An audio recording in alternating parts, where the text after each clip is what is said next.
The auction yard baked under a merciless sun, the dirt packed hard by years of boots, hooves, and spilled desperation. Men gathered along the fence lines, some chewing tobacco, others whispering prices under their breath. The captive was dragged into the open like a sack of grain, wrists tied tight, dust clinging to his torn clothes.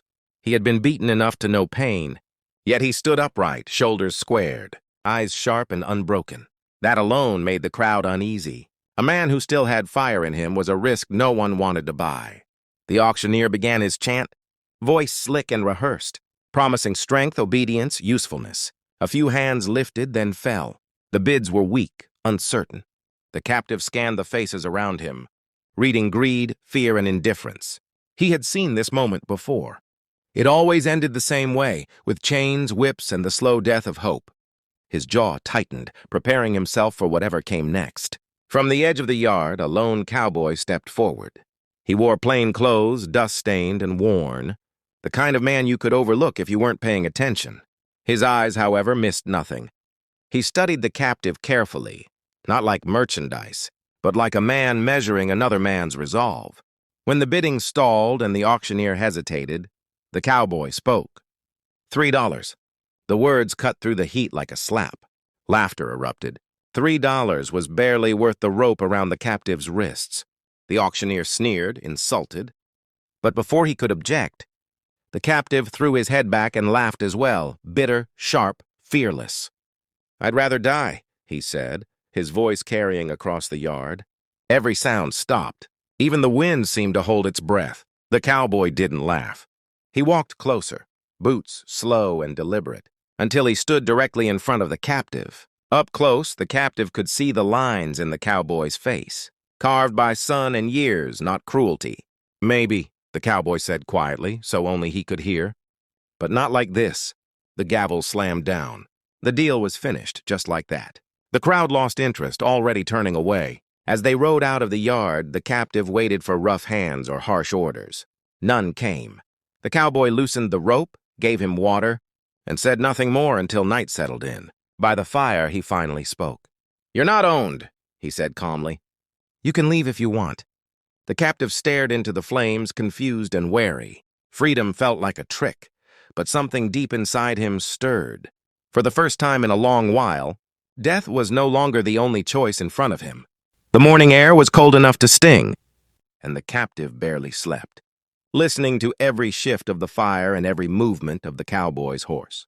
When dawn came, pale and quiet, he expected ropes to be tightened again or orders barked at him. Instead, the cowboy calmly brewed coffee and sliced a piece of hard bread in half, offering it without a word. The simple act unsettled him more than cruelty ever had. Kindness carried questions, and questions could be dangerous. They rode out as the sun climbed, the land opening wide around them. No towns, no fences, just endless earth and sky. The captive kept his distance, watching for signs of deception. He knew men who bought others rarely did so for mercy.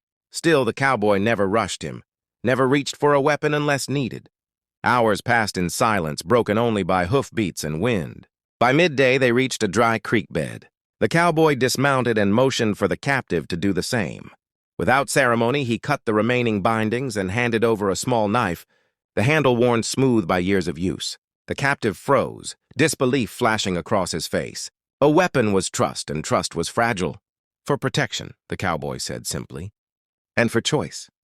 The word echoed in the captive's mind as they continued on. Choice was something he had nearly forgotten, buried under fear and survival. With every mile, his shoulders eased, though his guard never fully dropped. That evening, they shared a fire again, and this time the silence felt less like a threat. The captive found himself studying the cowboy, noticing the scars that spoke of battles fought, not cruelty given. Trouble came just before sunset the next day. 3 riders appeared on a ridge, watching them like wolves. The captive recognized them instantly, men who trafficked in flesh and pain. Panic surged, old instincts screaming to run. One of the riders called out, claiming ownership, mocking the cheap price paid. The captive's heart pounded as he waited to see which side the cowboy would choose. The answer came without hesitation. The cowboy urged his horse forward, positioning himself between the riders and the man they wanted back. His voice was calm but unyielding. "He's not for sale," he said. The air tightened, heavy with the promise of violence. When the guns came up, the cowboy moved first. The fight was fast, brutal, and final. When the dust settled, the riders were gone, leaving only silence and the smell of smoke. The captive stood trembling, alive and free, staring at the man who had just risked everything for him. In that moment, the words he once shouted at the auction felt distant. Death was no longer his defiance. Survival, chosen freely, had become something far more powerful. The land changed as they rode on, the harsh dust giving way to rolling grass and a sky that seemed wider, kinder. The captive, no longer bound by rope or fear, felt each mile, loosened something tight inside his chest. He spoke little, still learning how to exist without watching for blows, but his silence was different now. It held thought instead of dread. The cowboy sensed the shift and allowed it, asking nothing, demanding nothing. One afternoon, they stopped near a slow-moving river, its surface catching the sunlight like scattered silver. The cowboy dismounted and studied the water for a long moment, as if measuring an ending. He finally turned, resting an arm on his saddle. "This is as far as I go with you," he said. The words were gentle but final. The former captive felt an unexpected weight settle in his stomach.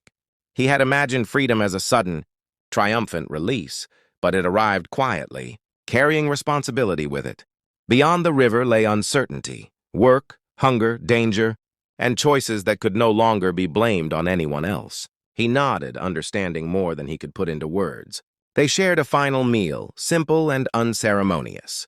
When it was done, the cowboy reached into his saddlebag and pulled out a small pouch of coins. Not many, but enough to begin. "You don't owe me," he said before the other man could speak. $3 bought your body.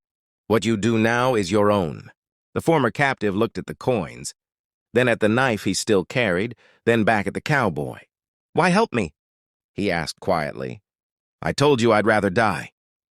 The cowboy smiled, not amused, but knowing. "That's why," he answered. "Men who can choose death can also choose life.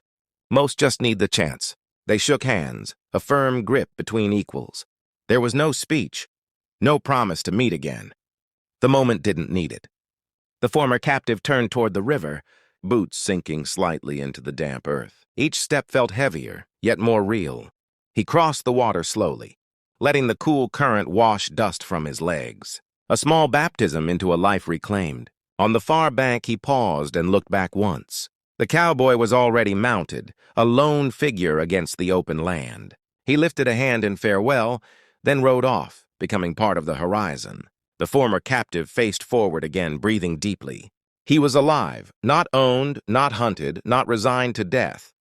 $3 had changed his fate, but choice would define it.